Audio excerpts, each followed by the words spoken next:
Wow, we are 4 weeks into breaking down, dissecting the Klingon Federation war campaign module that we've been having so much fun going into. We're going to continue the conversation to this week. I'm Michael Dismuke. I'm a blogger on continuing missions, also a freelance writer for Star Trek Adventures RPG, lead writer on Captain's Log, and so happy to be going into our third year of continuing conversations with Jim Johnson. Hey, everybody. Jim Johnson. I am the project manager and line editor for the Star Trek Adventures RPG and the Captain's Log solo RPG, both published by Modiphius Entertainment. Load these 8 years now. Happy to be the co-host on this show with Michael, going into year 3, 120-odd episodes strong. And we still have plenty of stuff to talk about. There is so much to talk about. And we are here to talk more about the Federation-Klingon War Tactical Campaign supplement that just came out by Modiphius. It's still on pre-order.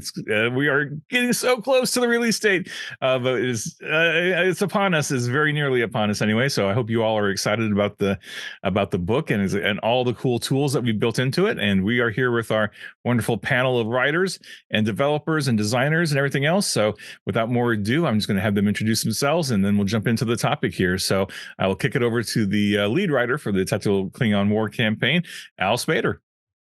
How's it going? I'm Al Spader. I've been a freelance writer for Star Trek Adventures for some time. I'm also a system designer for the tactical overlay. I worked with Ivan Sorensen in developing that.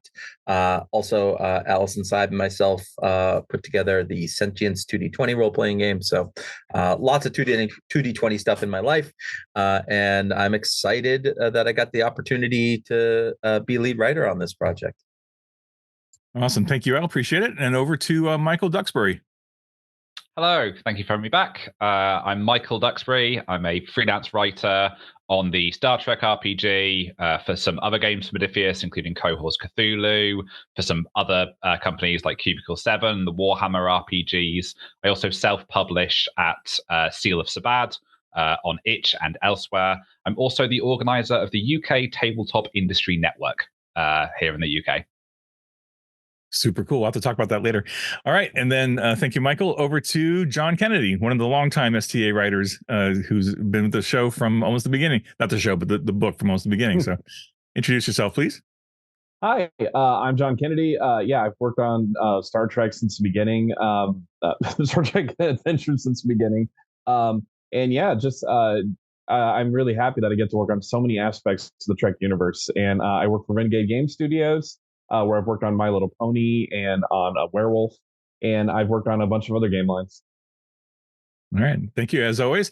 And then finally, not last but not least, just last on the circle here on my screen, Alison Cybe. Hi, I'm Alison. I'm a freelance writer for Star Trek Adventures. I have done some work on several Modiphius properties outside of Star Trek, Dreams and Machines, Fallout, and so on. I have worked with Al on Sentience, which I think Al's already made everyone aware of, so I'm kind of repeating myself. I tend to do that as well. Done some Pathfinder and Starfinder for Paizo. I have developed Shield Maidens for Mongoose, and aside from that, I have done words, but I also wrote an adventure for Klingon War for Star Trek, and that's what we're talking about now. So yes. All right, great. Thanks, everybody. Appreciate your intros there.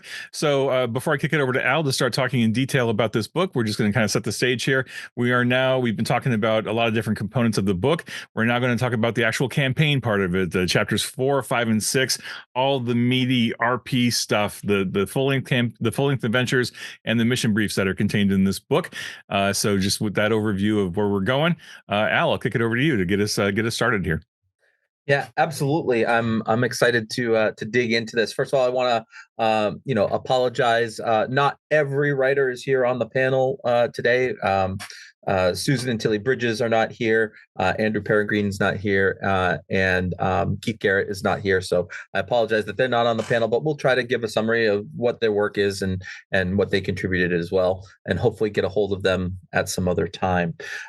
So most of you who have checked the product out or have been looking at the product see that little tactical campaign and have been wondering what that means, because it is different, slightly different than like the Shackleton Expanse book, which is a full-on campaign guide. And one of the biggest differences between the two is the layout of the book. So in lots of the publications we put out so far, you get a chunk of mission briefs, and then you get the campaign itself, mission by mission, and so on and so forth. Well, because of the campaign tactical overlay, the board game like part of this book, we decided that we were going to lay out the next 3 chapters to align with the 3 campaign stages that are in the campaign overlay. So we call that the early war, the mid-war, and the late war. Okay, so chapter 4 will be early war, chapter 5 mid-war, chapter 6 late war. And what we decided to do was, because you're telling your own story with your crew and your ships, that we wanted to make this campaign all about you. However, we did want to ground it in the fact that this is happening during the Discovery season 1 timeline, right? So we have these bookends during each of these stages that we call scripted events. So basically, major events that have happened to the USS Discovery or the Federation at the time in which you are starting to do different missions in each stage. So, for example, the very first scripted event is the Battle of the Binary Stars, right? So it's the very first encounter that started the war.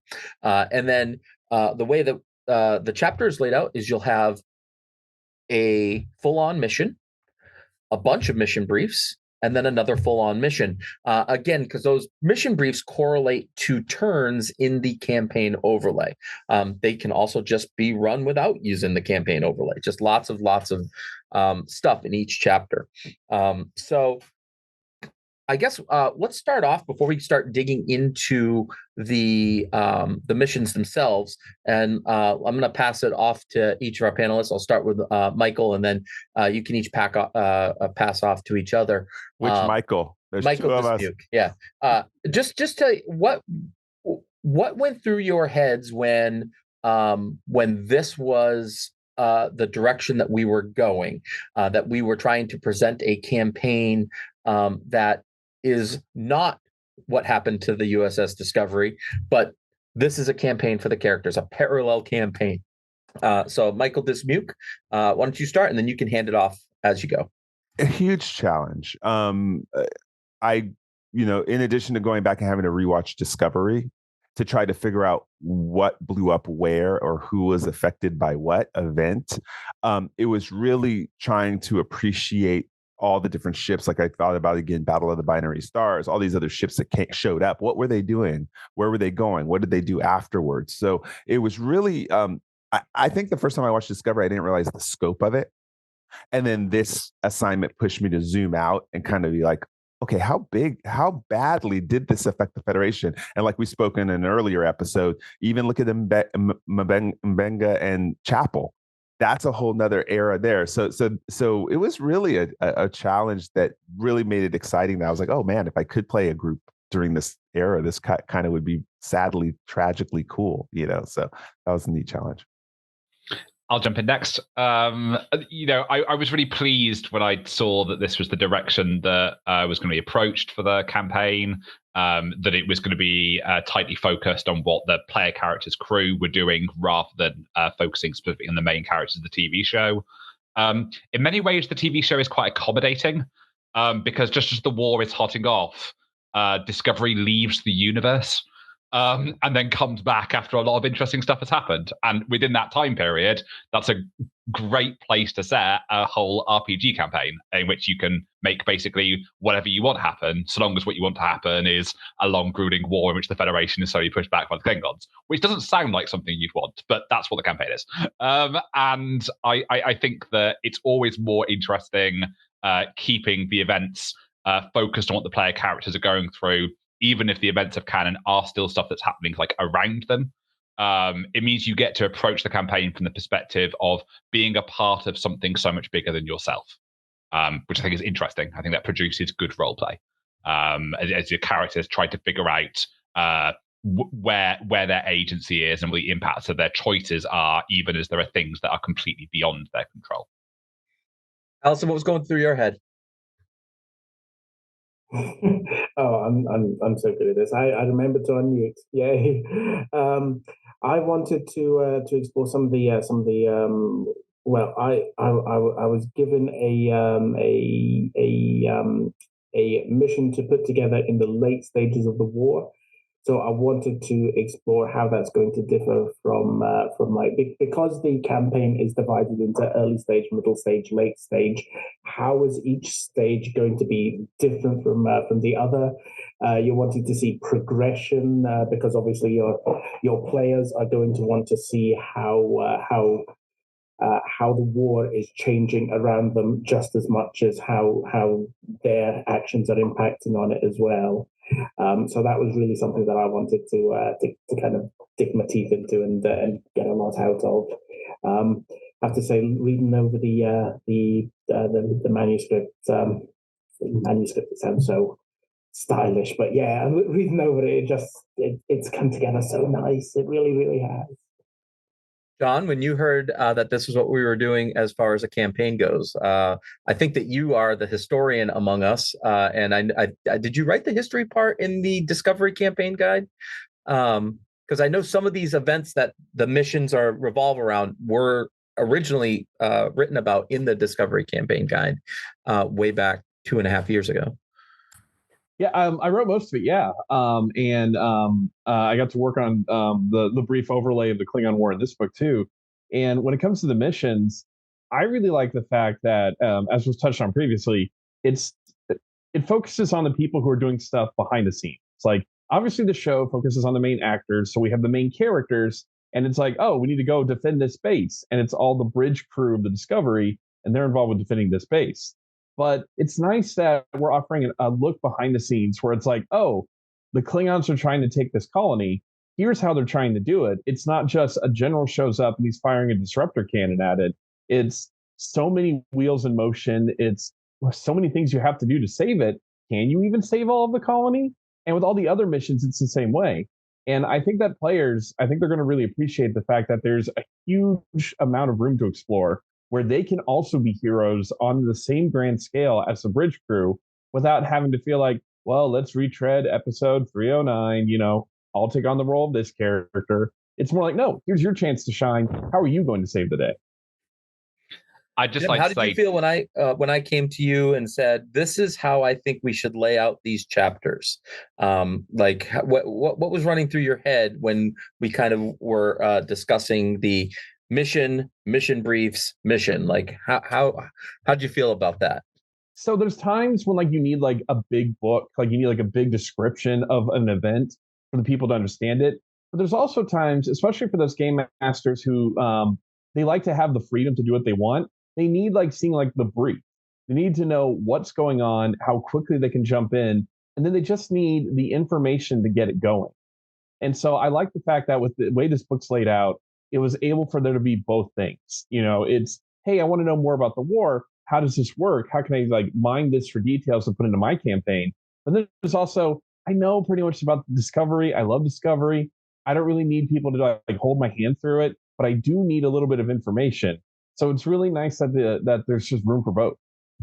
Yeah, I was thinking a lot about an old Lord of the Rings video game that I played on PS2, where you followed this group of characters moving along the path of the events. I think it was called the Third Age or something like that. But you were in the mines of Moria when the main crew was there, but you were telling a different story down in deeper levels and things like that. So it's really this path that we're trying to tell of. These are the canon scripted events, and then your story is kind of weaving in and out, and just touching here and there, and that's kind of where we went with this. Some of these missions, in fact, that we decided to go with are like single lines that might have been like throwaway lines in an episode, or almost throwaway scenes in like an episode, that we kind of like drilled down on, and I think we went in a very cool direction with it. Yeah, I think the what I appreciate about the structure that we went with and how it all kind of came together is that I know a lot of people watch Discovery, and some people didn't love the storyline, right? They didn't love the characters, they didn't love that piece of it, and some people were turned off to it, and that's unfortunate, because if you look at the totality of the story that they're telling, and you go to the next level beyond like beyond what those characters are doing, there's a wealth of material for story. And I think this is just one way to represent it, is like, there are hundreds of other ships in Starfleet that are doing stuff at the same time Discovery is bouncing all over the place doing their thing, and that's their story. But now you've got an opportunity to do a different story using the same source material. So those of you who don't like Discovery, like rewatch it, pinch your nose, and like ignore the main high level character stuff that's happening, but then focus on all the little stuff that they're talking about how the war is progressing and how the Federation is just getting hammered left and right, especially when Discovery's gone and then Discovery comes back.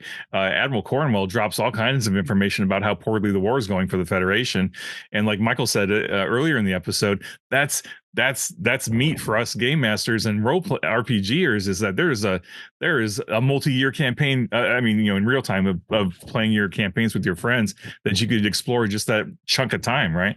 So Michael, you wanted to add something? Yeah, I was just saying, sorry I interrupted earlier. It's building on exactly what you and Al and John were just saying. A great practical example of how that affected what got included in the finished product is, I think, at one stage, perhaps before I was brought on to write the final adventure for this book, there was some discussion about what the final mission of the campaign was going to be. And the current thinking was that it should be on or near Kronos, because that's where Discovery is.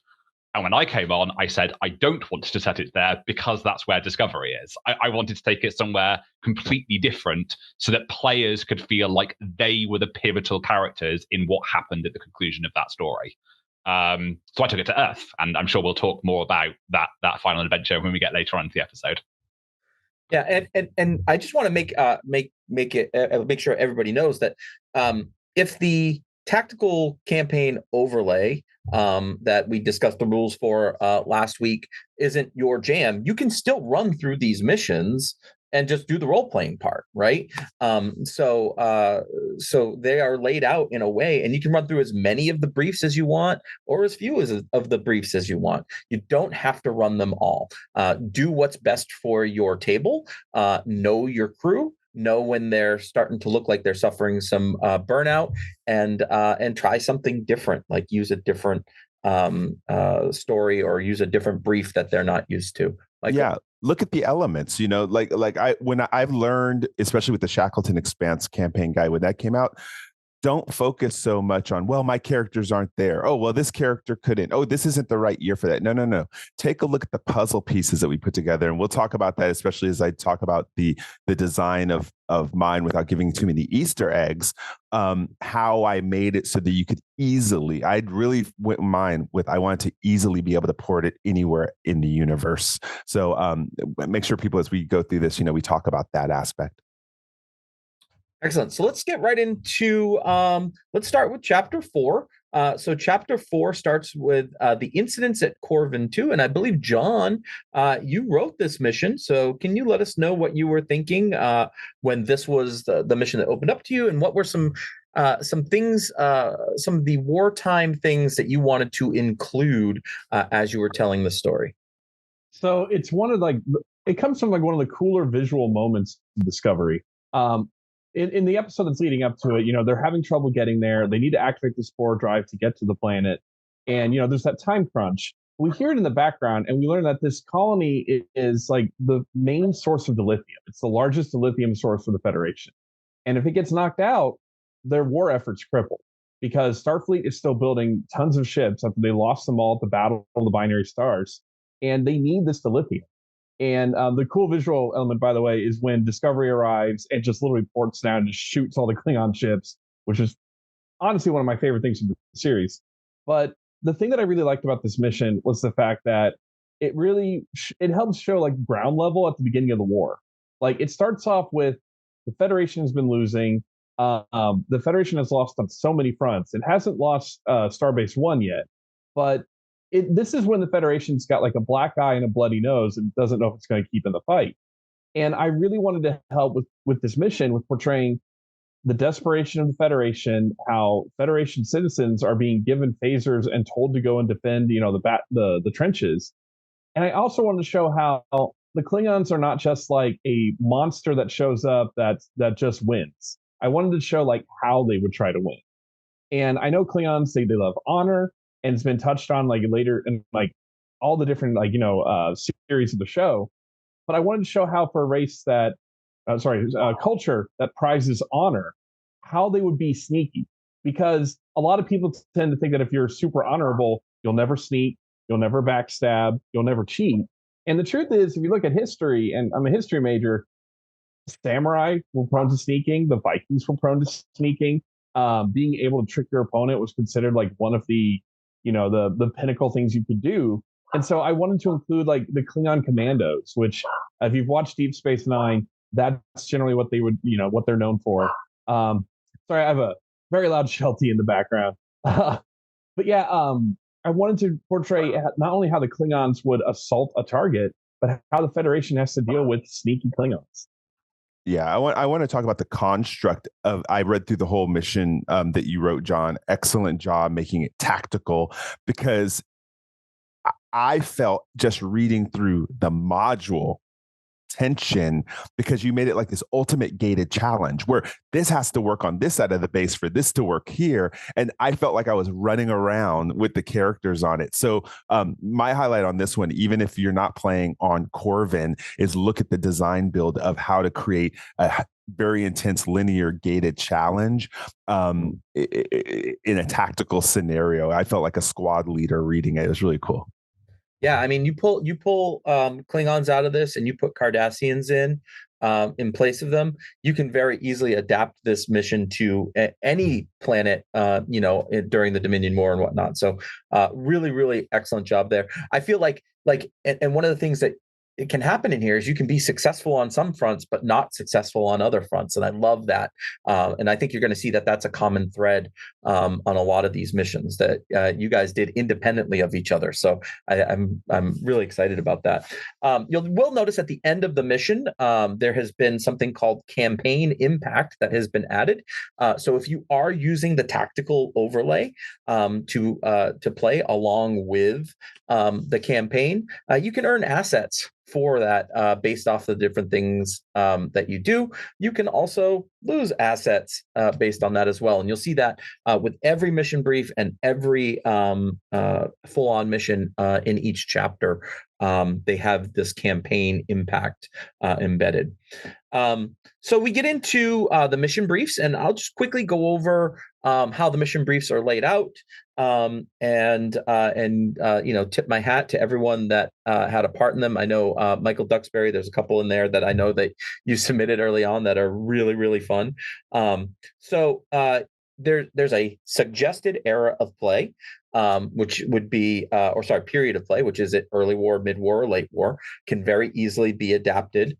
And then a suggested point of interest type. So if you're playing the campaign overlay and someone flips a tactical point of interest and they would rather role play instead of assign their assets to it, this mission brief can be the thing that they role play while they're doing the campaign overlay.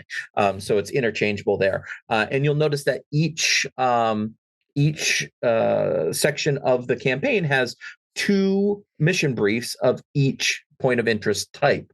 So you can choose between the 2. They're usually different scenarios that would focus on different things. So if you're starting to experience burnout or whatnot, you can try something different. So you get 2 explorations, 2 tacticals, 2 what we call routine mission briefs, and then 2 unknown mission briefs, because there is one thing in the campaign overlay where ships might have to respond to a distress signal, and they might not know anything about what's going on there. So these are some things that could happen at that point of interest should people choose to role play.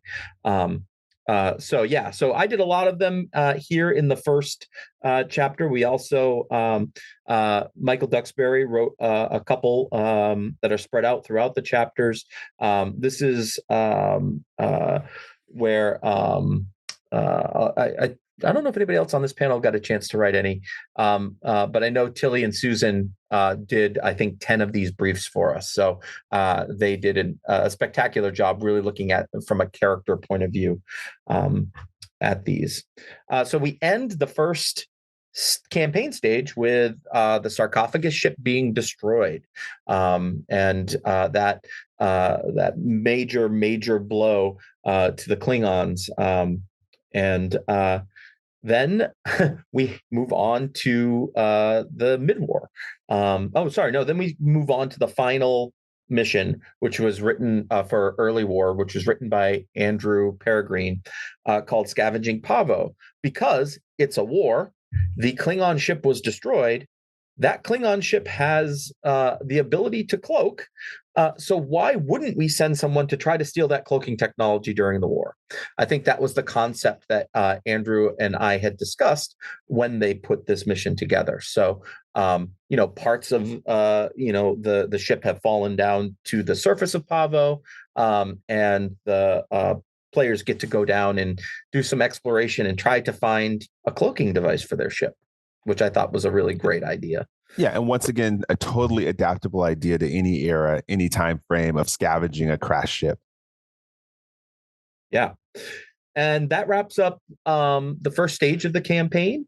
The second stage is when, as Michael Duxbury mentioned earlier, is where Discovery disappears, right? It goes away to another universe. Now the war unfolds and things start to get really, really bad.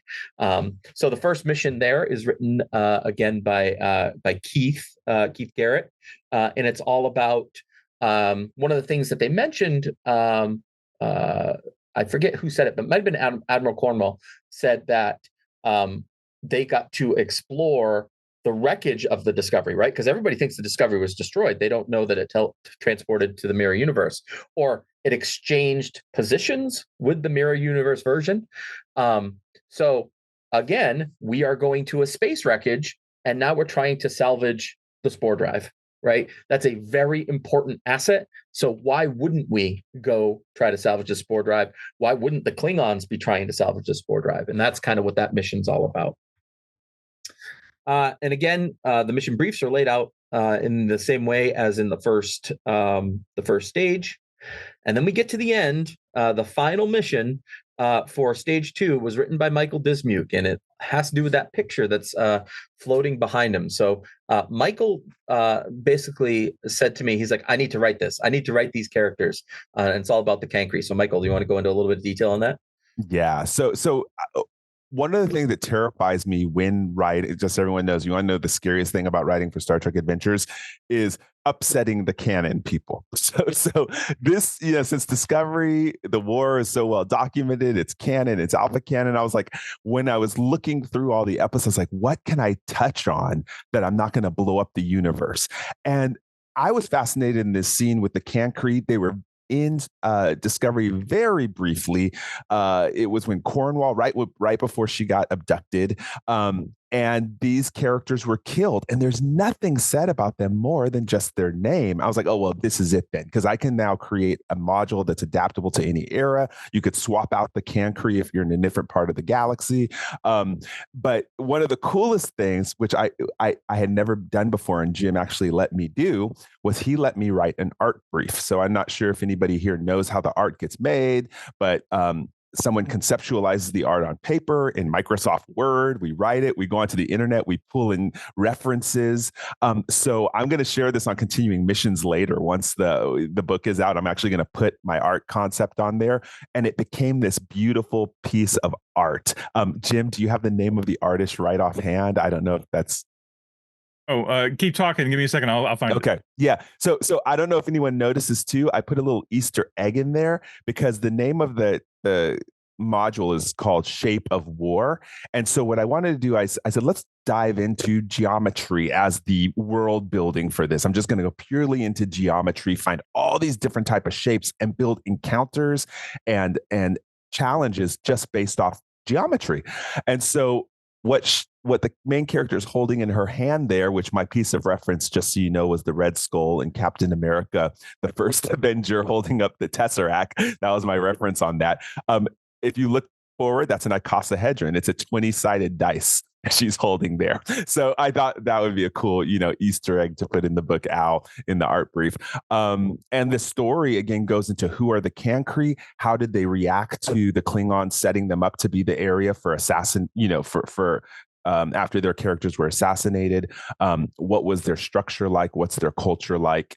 And it was just really exciting to write. And it's a piece where the success in this story is based on the Federation reestablishing positive relationships with the Cancri, which are neutral and isolationist, but hold a key strategic position during the war. And so it's behooves Starfleet to go and try to repair that incident there. But it's pretty exciting and a lot of geometry in it. Yep. And the artist on that piece is Justin Usher. Just for those of you who are curious and want to go hire him and get him to do more artwork, Justin Usher is a freelancer that we've been using quite a bit recently. I'll have to send a personal thank you to him.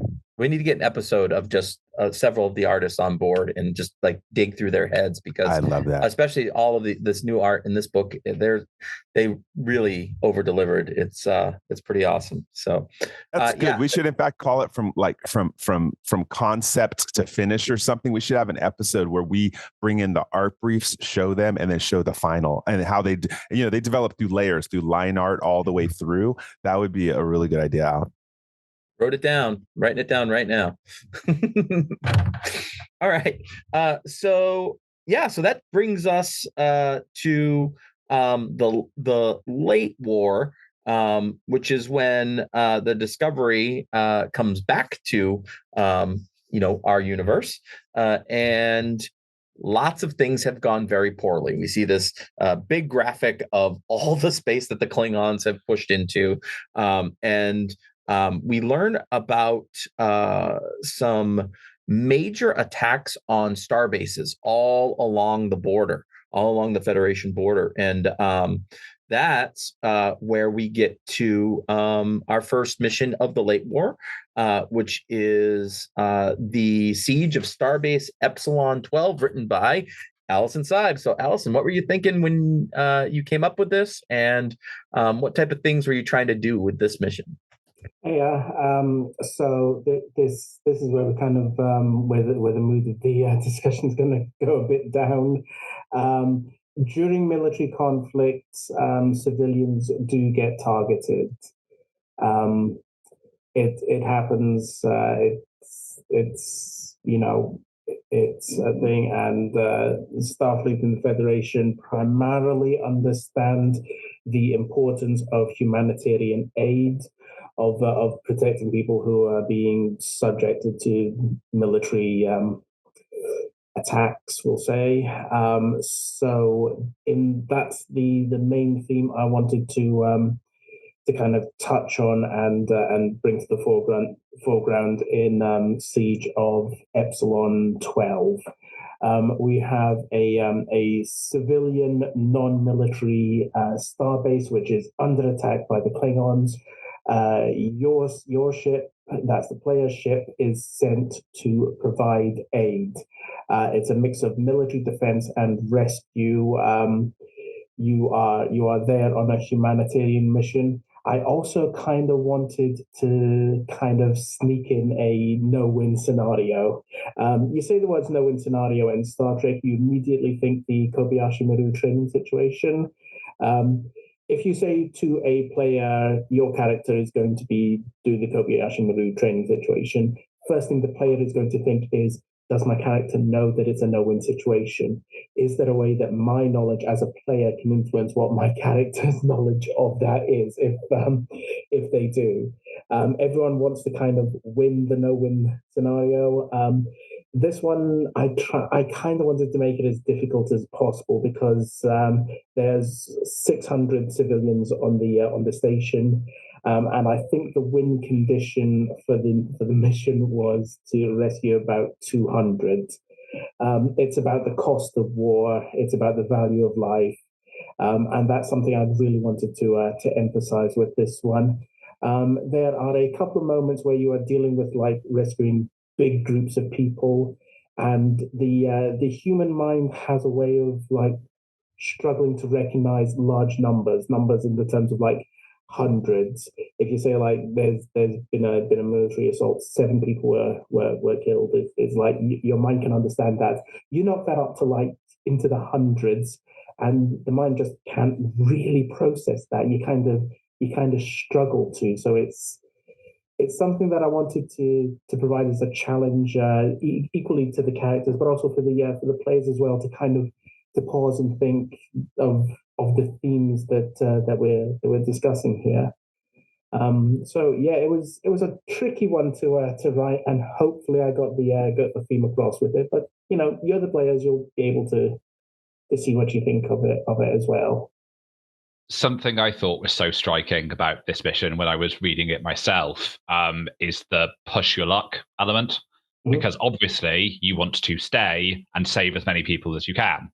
But the longer you stay, the more you leave yourself at risk to reprisals from your attackers, the greater the chance that you save no one, the greater the chance that and that kind of it very quickly, I think, will force players into situations where they have to make quite cynical calculus, which is appalling, because you have to literally be trading the value of lives against one another. And that's an astonishingly intense situation to roleplay. And I think it will produce very memorable game sessions. I really hope so. Yeah, I really hope that that everyone will kind of take something away from it, and it'll kind of remain an experience that the players will think back on afterwards.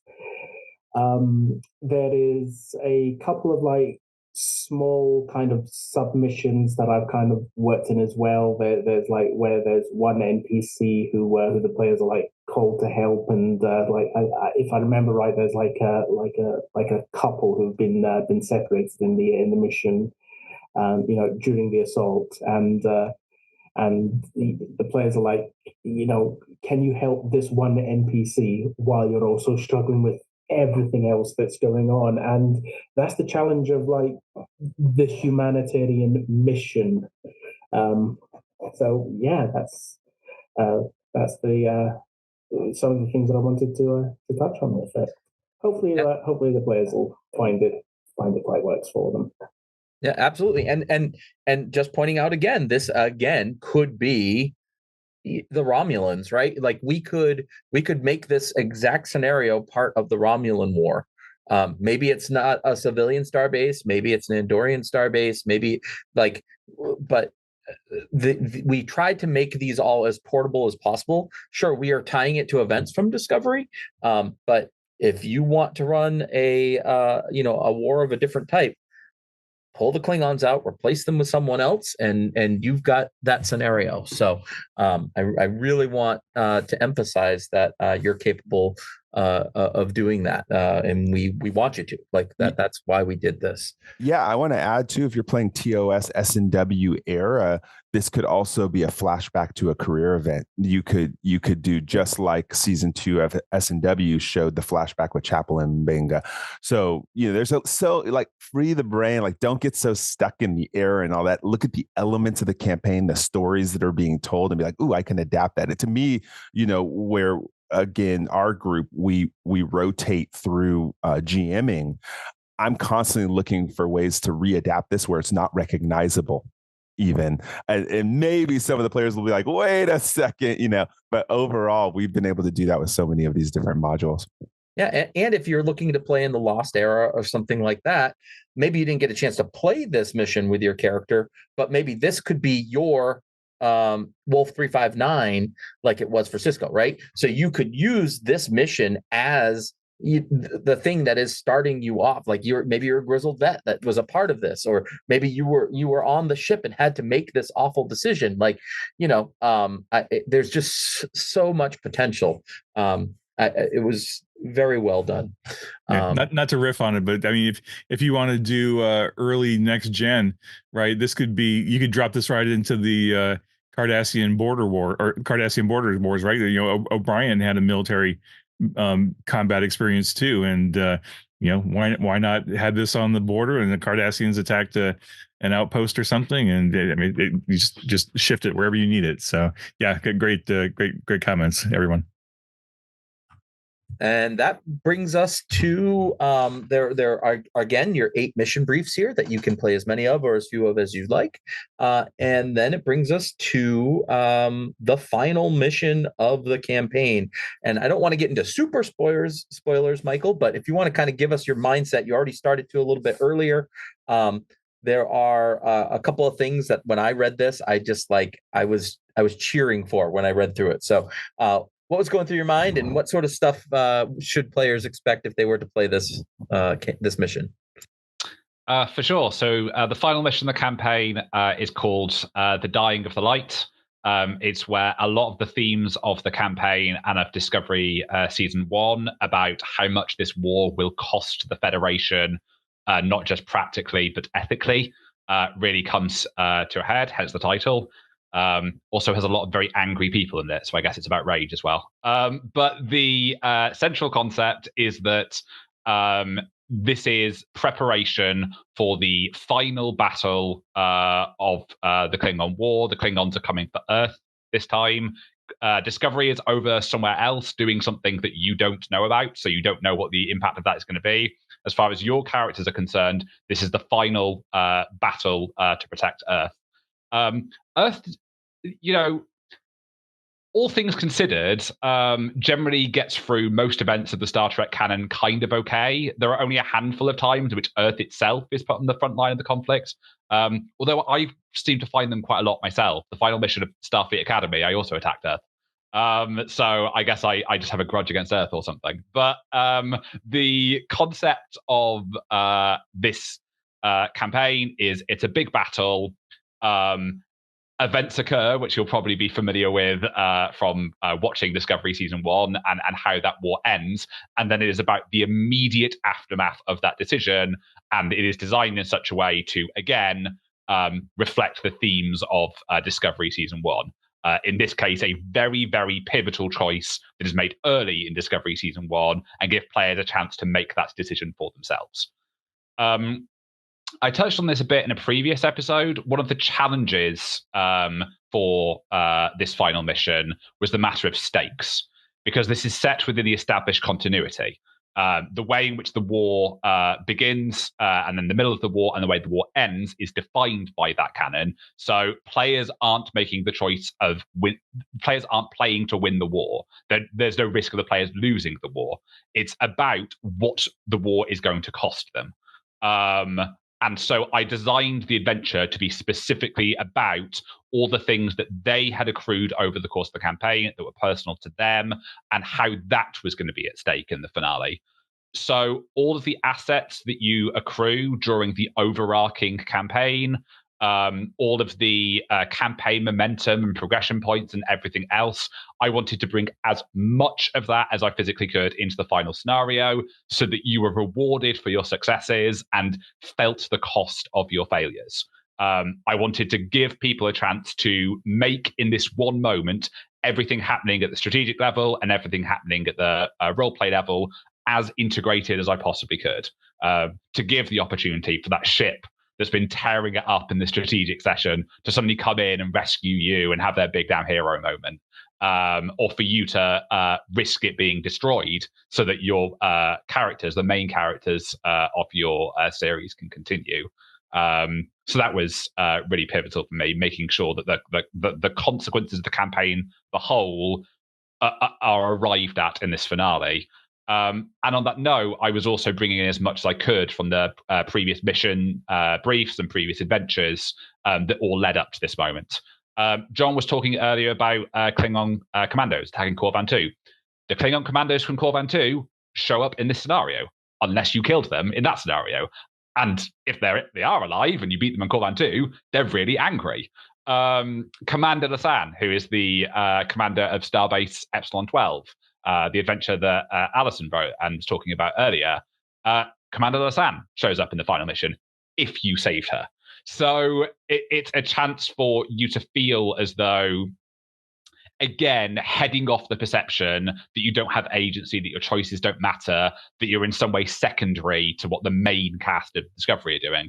No, your choices do matter. Your choices determine who lives and who dies, and you're on a massive scale. And your choices impact what the future of this universe is going to be beyond the end of the war. It's going to be deciding what the shape of the peace is going to look like, and how many more people are going to die or be displaced or suffer life-threatening injuries as a consequence of the decisions you make in that moment. Yeah. So let me just start off by the very first page of this mission says the GM starts with 3 threat per character instead of the traditional 2, right? So that right there is making things more intense, more stressful, et cetera, et cetera. And then, like you said, when I got to the scene 2, the mustering roll, and I saw that you were bringing in everything from the tactical campaign, like it really felt to me, and then characters from the previous missions, it kind of like felt like our own little Avengers Endgame moment. You know what I mean? Like when all the portals start showing up, opening up, and then everything that you've done over the course of the campaign comes into play here. And I thought it was masterful, Michael. And I can't wait to have the opportunity to actually play it someday. Oh, I want to add to it too. If I would have known, Duxbury, you know, I always get on you about how well you craft your campaigns and your mission. But you know, since you've had me since Ghost Rider, you know, but if I would have known you were doing that, I would have had an encounter in here where the Cancrete, if you had successfully formed an alliance with them. And so this is for people listening and GMs out there, that they come in with one of those Avenger through the portal saves, because I do talk about how they have quick hit ships. They have fast, evasive, agile ships that even the Klingons can't get around. That would have been so cool to have them come in for one of those Doctor Strange portal moments. So good. So GMs, listen to that. Take Michael Duxbury's idea and run with that. Yeah, well, one of the things I do appreciate, and Al mentioned this briefly, is that you did take advantage of tweaking the threat amount for game masters at the beginning. We've only done that, I think, once or twice in the entire line. I think one of the mission, I think the mission finale in the Shackleton book had 3 threat per player character, just because the stakes were so high, and it was the big culmination of everything that was happening. I would love to do that strategically in some of our standalone adventures, like where if we do a standalone adventure, we amp up the stakes, and then even go the opposite direction. Maybe we do a lighthearted episode where you have 1 threat per character instead of 2, just to play with that. I think that's a lever that we haven't really played with much in the game itself. And so I appreciated that you were intentional about just turning that dial up a little bit to say, okay, yeah, this episode isn't just another episode. This is big stakes, and we're really glad to see that happening. Thank you. Yes, absolutely. Having an opportunity to really put players through the ringer is what I wanted to go for. It's also, somewhat mitigated because you can benefit from all the resources you've been getting on the campaign scale. That can potentially bring in some additional momentum and determination, which can somewhat balance that out. But mostly, I want to make things as painful as possible. I'm sadistic that way. Mm-hmm. And also non sequitur, Michael. I am a Shakespeare nerd, so I appreciate the references to Shakespeare that you sprinkled in here as well, to in the headers and stuff. So you guys, spoiler warning for the writers out there who are working with me. You find a way to fold in some Shakespeare, you got me. It feels like it's a missed opportunity in a Star Trek adventure to not get at least one Shakespeare reference in, right? So yes, glad you appreciate it. Yeah, I've and just without going into too much spoiler, there's a lot of people who say Discovery is not Star Trek, like it doesn't feel like Star Trek to them. And I've got to say, Michael, the end of Act 2, the beginning of Act 3 is so very Star Trek that like I was cheering when I saw this, and it reminded me of some scenes from famous sci-fi shows that I've seen in the past. So excellent job there. Here's what I'd like to do. We're getting close to wrapping up and moving on to our gratitude. So let's pass it around to everybody one more time. I'll send it off to you and just give your idea, your overview, your thoughts on the campaign in general, and the story that we're trying to tell. So we'll start with John Kennedy. What do you think? All in all, I think everybody did tremendous work. This is a really good book, and for people who like the show and who really want to know more about the Klingon War, this is a great guide for it. And also, it provides room for people to go their own way. And my gratitude is just to everyone else who just reading their stuff, because we all did this collaboratively. And so being able to see how the commandos I put in get to either live or not live later on in the campaign, that was just really wonderful. So being able to work with such talented people is great. And also, I just really like the fact that, especially for my section, we had to talk about what the Federation is like during war. And the Federation, had an economy at that time, and how it dealt with like the lithium, and how it dealt with trying to turn Starfleet from a scientific organization into an army. And really just thank you to everybody who didn't mind me messaging them late at night, being like, hey, I want to put this in my section, but I don't know if it fits. Does it fit in your section? And I just think we all did a great job. Awesome. One thing that I do want to just touch base on too, John, is these are all told primarily from the Federation perspective, right? Because it is through our lens on the television that this is the Klingons are the bad guys, the Federation are the good guys. As we get to know Klingons and their cultures and whatnot, we believe that it becomes known that they're kind of misunderstood, and once we understand their culture, it becomes a lot easier to understand why the Klingons are reacting this way to Starfleet. So if you're running a Klingon campaign, you can easily adapt this to play the other side. We've got NPCs in here for you. We've got like you can take these events and turn them on their side and just put a little bit of a different perspective on that.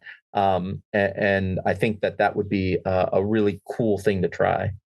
In a parallel universe, there's somebody who wrote this book completely from the Klingon perspective. So it's like brave Klingon warriors behind enemy lines destroying that evil Federation. There is a section in chapter 2 specifically with ideas for how you can do that, specifically about how to approach this campaign from a Klingon perspective, and how that affects the material they've got. Also, from approaching it from like a third party trading, war profiteering perspective. I really enjoyed, being able to write about how, the same events can be very different seen from two different points of view. Yeah, and Klingons and independents, like civilians or independent merchants, whatever, they're not immune to the traumas of war, right? So that whole subsystem of rules, you can easily put that into a Klingon game or into an independent game without a whole lot of difficulty, because like it was mentioned earlier, like war impacts everybody, civilian and every side of the war. So don't hesitate to use that stuff, no matter what kind of game you're running. Alison, we'll get final thoughts, then Michael Duxbury, and then we'll move on to our gratitude across the board. So, Alison, what are your final thoughts? Final thoughts. Excuse me. I think it's together. It's a lovely campaign that's been put together, and just all together kind of creates just such a memorable series of stories for your players to take part in. Like we've mentioned earlier, a lot of the main themes of war and conflict are universal. So you can take the elements from the campaign and transpose them into so many conflicts in the Star Trek universe. Drag it back 100 years, pop it into the Romulan conflict. chuck it forward 150 more years, put it into the Dominion one, even chuck it forward 10 years and have it onto the conflict with the Gorn, which is ongoing in Stranger Worlds at the moment. There's so much that you can do with it, and I hope that everyone out there enjoys it and gets a lot out of it.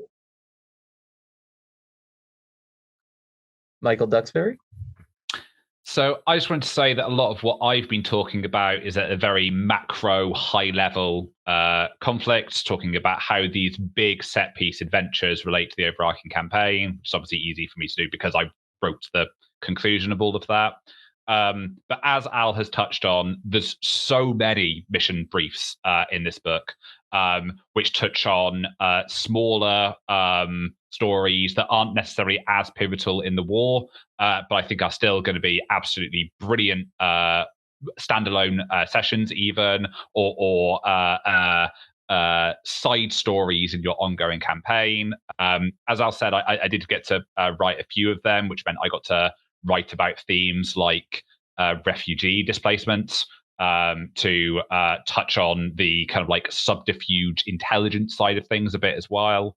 I wrote one called Daedalus Waxing, which is kind of like hinting at events that can occur beyond the scope of the campaign with Project Daedalus, and how, you know, the end of one war can easily spin into the next crisis, and the idea that wars start here and end here is basically an illusion. There's a continuity of activity that you have to be mindful of as well. And other writers as well who were covering a lot of those smaller individual moments to approach the perspective of this grand and terrible conflict in a multifaceted way. And I really appreciate that there was room for both the big stuff and the little stuff in this story. So I'll give a couple of closing. I'll give a couple of closing thoughts before we go into gratitude and Dismuke. This is the second big campaign kind of book that we've done for the line, right? We did Shackleton Expanse, which was a big, 10-part multi thing. And then we've done like short mini campaigns several times in like Lower Decks and the Tricorder set and so forth. But this is the next big, full-blown campaign we've done with multiple full-length adventures, multiple mission briefs, wealth of information. So I'm really excited that it's just now part of the game canon. I think one of the most exciting pieces of it that I really like, of course, being a game master thinking big, is the page, or I mean, it's really a half a page of what happens next. Like, how do you take all the events from this campaign and spin it off into something else before we even get to the events of Strange New Worlds, before we get to the original series, etc. And gosh, we could have spent pages on what ifs and like how to use this whole campaign as a springboard to what happens next, because like every one of those bullet points that we included or that you all included in that last little chunk of what happens next, every one of those could be blown out into a multi-season campaign. Like I love the one about chasing down war profiteers and pirates, like all those people that were doing bad things during the war that maybe they didn't think the Federation was looking because the Federation was busy getting their butts kicked. But somebody was keeping track of that stuff, and now it's time to go pay the piper, basically. So there's just so much material in here, which I really appreciate. I mean, we packed it.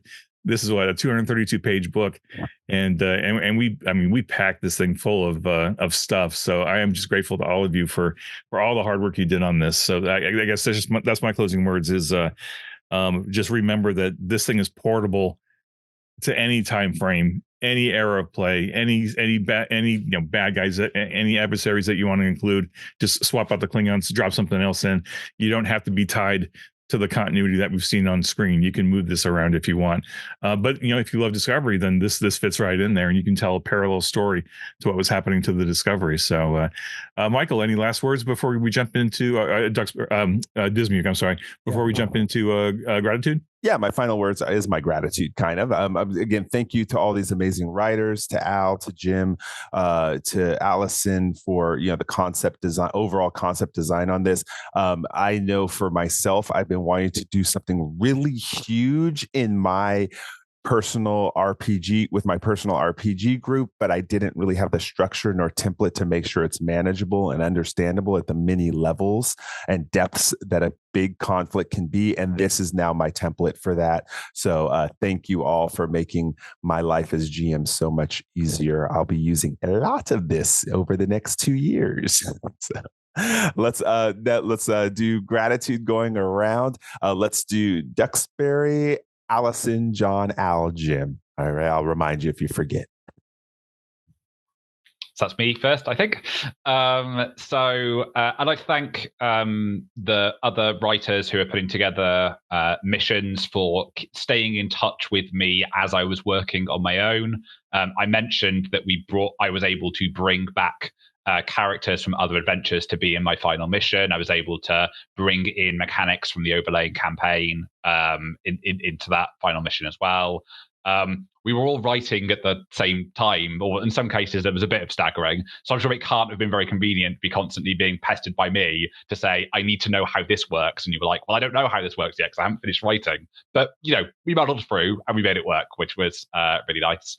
I'd also like to express my gratitude to some other big, long, ongoing campaigns that I've played that were really inspirational to me in terms of what this would look like and what my final mission should look like. In particular, I would like to shout out to the designers and publishers of the game Band of Blades, which was an RPG that I wrote, that I played a couple of years ago, which is a similar big ongoing military campaign with spotlights in specific locations and specific short adventure seeds, which gave me loads of ideas for what I should be including along the way and for what a big, spectacular conclusion to that kind of campaign looks like. So I was really grateful for that. Yeah, that's me. Alison. Right. Okay. So gratitude to Michael for inviting us all on. Al, gratitude for your work in everything with the Klingon War campaign. Jim, gratitude for just bringing us all into Star Trek Adventures as it is. And I would also like to throw a little surprise gratitude out to the group of players I had come along to my intro to Star Trek Adventures session last weekend, which is probably going to be quite a few weekends by the time everyone hears this. They did absolutely fantastic, really got their teeth into the tricorder intro starter box and had a load of time. And big gratitude to the staff at the Dice Cafe in Portsmouth who provided hosting for us to get a whole bunch of new players into Star Trek Adventures.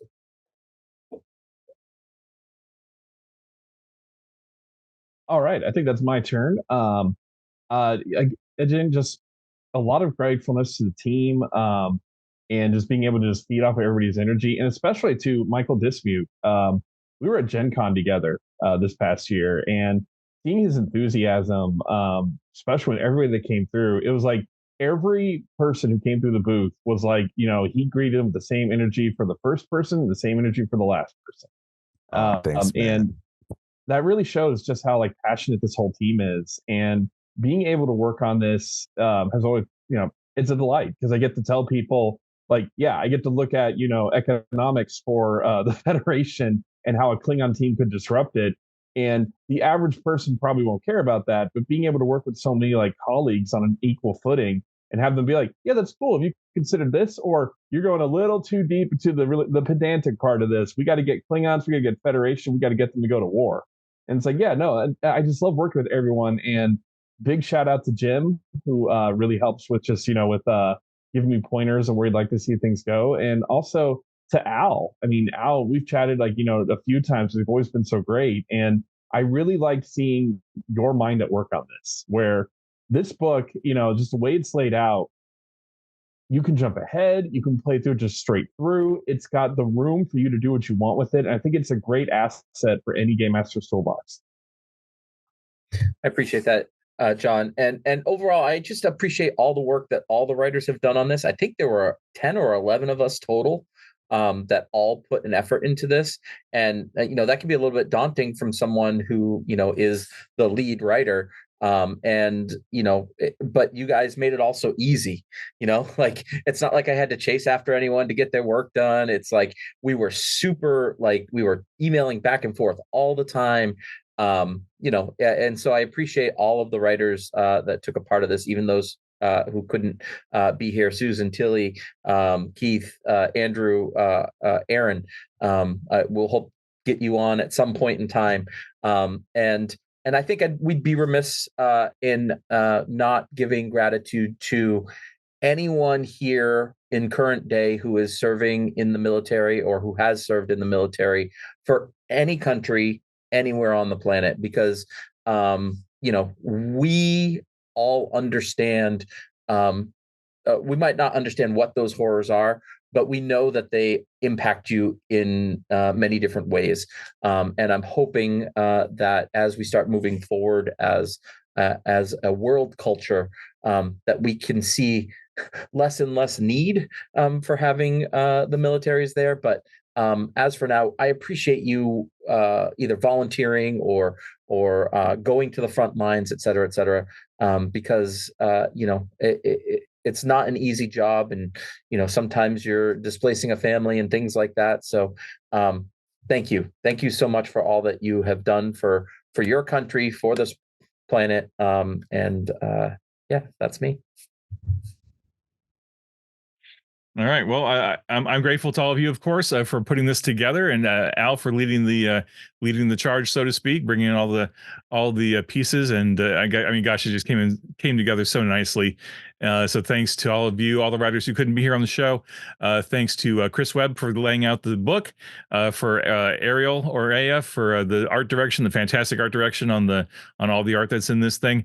It all came together into just great presentation.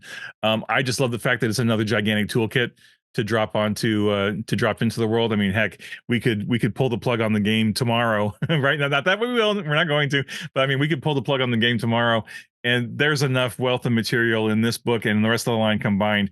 Like, me as a game master, I'm set for the rest of my life. Like, I'm mumble years old, and I've only got so much more gaming in me, but it's all going to be Star Trek, and the Star Trek Adventures is robust enough now that I could happily play it for the rest of my life and still not explore everything that we've brought to the table now. And fortunately, that's not going to happen because we've got all kinds of new stuff to come over the coming years. So no worries there. But just super grateful for all of you and the entire team at Modiphius and Paramount and CBS Studios who created Discovery, of course, right? Who created Star Trek Discovery, created that storyline with all the stuff going on. And even with the events that were happening on the show, created enough depth that there was so much more material there to work with that I think a lot of people miss because they're focused on the things they don't like and not appreciating everything else that's there. So hopefully we've given an opportunity to put a lens on that and bring it up, and maybe it'll inspire you to go rewatch the show just to see what's happening with the war and what kind of new things you can fold in to it along with this book. So yeah, thanks everybody, and of course thank you to the fans. Don't say it often enough, but without the fans, we wouldn't be doing we would not have done this book. We would not still be doing this game after 7 years. And so thank you for supporting each other. Thank you for supporting the game. We love you, and I love you all, and just looking forward to seeing what you do with this amazing toolkit that we've put together for you.